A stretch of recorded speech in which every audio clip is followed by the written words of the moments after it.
Hello everyone.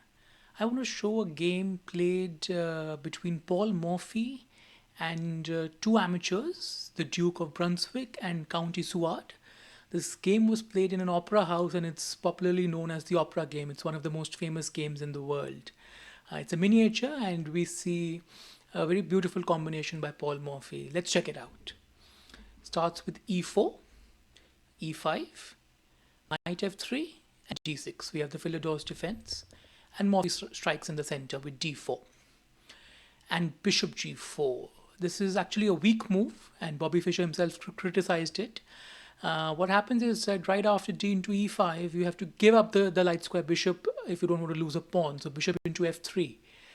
Here, Morphy captured with the queen, but Wilhelm Steinitz, the first world champion, suggested a different line, and he said that you should capture with the g pawn.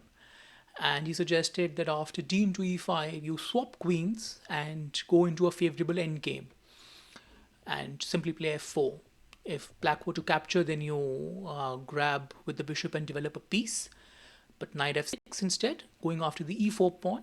And there's a swap of the e5 and the e4 pawns, and now bishop c2, which x-rays the b7 pawn. But after knight c5, which defends the pawn, you can play b4 and grab that pawn, attack the rook, and that will be a very favorable variation for white.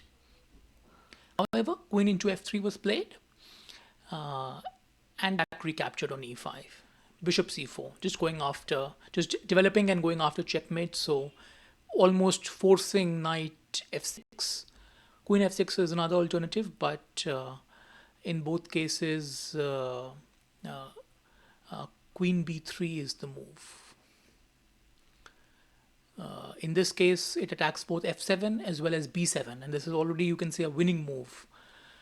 Two pawns are threatened. Queen e7, guarding the f7 square, and if queen into b7 is played here, then queen b4 goes for a queen trade, and black can just prolong the game for a long time. Morphy avoided that line. He played knight c3 here, just developing, and c6, preventing the knight from coming to b5 and d5. But bishop g5, just pinning the knight. And we can see that the b7 pawn is under pressure. The knight on b8 can't develop easily. The bishop on f8 is blocked. So black has some troubles here already. So they tried to play b5, just hit the bishop and try to dissolve that weakness of the b7 pawn, but this allows for a combination. Maybe you can pause the video here and think how Morphy continued. Morphy just grabbed the pawn. He went for knight into b5, just smashing open the queen side and attacking the king. C into b5 and bishop into b5 check.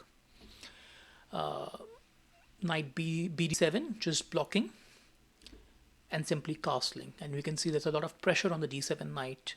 The f6 knight is also pinned, so there is a threat of rook into d7, a very strong threat. Castling is not possible because if you castle, then bishop a6 followed by queen b7 was deadly. So going back, black played rook d8, just defending, but this is not sufficient. Morphy grabbed the knight anyway. And we see that you can only capture back with the rook into d7, and the rook is pinned, so simply adding pressure. Rook d1, the other rook has joined the game, so Morphy is down a rook, but black's pieces are not active, and black is going to lose material very soon. Queen e6 was tried, getting out of the pin, trying for a queen trade, but it's too late now. Bishop into d7 check was played, so Morphy calculated it completely, which this forces the knight to capture. And can you spot checkmate in 2 here?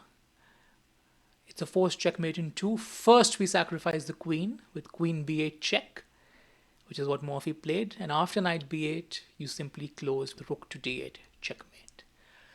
This is one of the most famous games of the world, and it's popularly called the opera game or the opera house game. Paul Morphy was a great attacker and a brilliant tactician as well.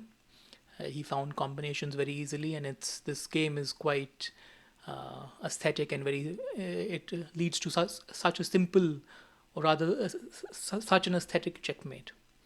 Well, thank you all for watching. I'll see you soon next time for the next game.